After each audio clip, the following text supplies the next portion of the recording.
अस्सलाम वालेकुम। तो जी आज हम बनाएंगे बीफ कीमे का पराठा। पहले हम कीमा बना लेते हैं जिस तरह से हम सालन बनाते हैं। कीमा डाला है, प्याज टमाटर डाले हैं, ड्राई मसाले डाले हैं, लहसुन अदरक का पेस्ट डालेंगे,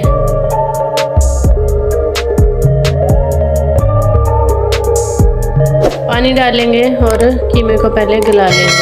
कुकर बंद करेंगे, फ्लेम ऑन करेंगे। जब कीमा सॉफ्ट हो जाएगा तो आलू डालेंगे।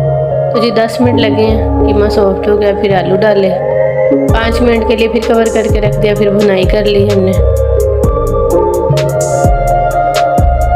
सूखा धनिया जो फ्रेश वाला होता है, ड्राई किया था, वो डाला है। गरम मसाला डाला है, जीरा पाउडर डाला है, थोड़ी सी हमने मेथी डाल दी है ड्राई।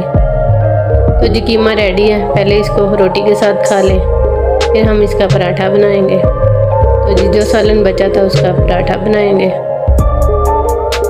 आम जो गंदम का आटा आता है उसकी 2 रोटियां बनाएंगे। एक रोटी नीचे रखेंगे, ऊपर सालन रखेंगे कीमे का, ऊपर से दूसरी रोटी रख देंगे। साइडों से अच्छे से दबा देंगे ताकि कीमा बाहर ना निकले। तवे को हमने गरम कर लिया है, ग्रीस कर लिया है। अब जो पराठा रेडी किया था वो डाल लेंगे और दोनों साइडों से पका लेंगे अच्छे से। मक्खन लगा सकते हो, देसी घी लगा सकते हो, डालडा घी लगा सकते हो, जो भी आपको पसंद हो घी लगाएं। दोनों साइडों से अच्छे से सेक लें। तो जी पराठा रेडी है कि आलू कीमे वाला। आप लोग भी बनाए, ट्राई करें, बहुत मज़े के लगते हैं पराठे।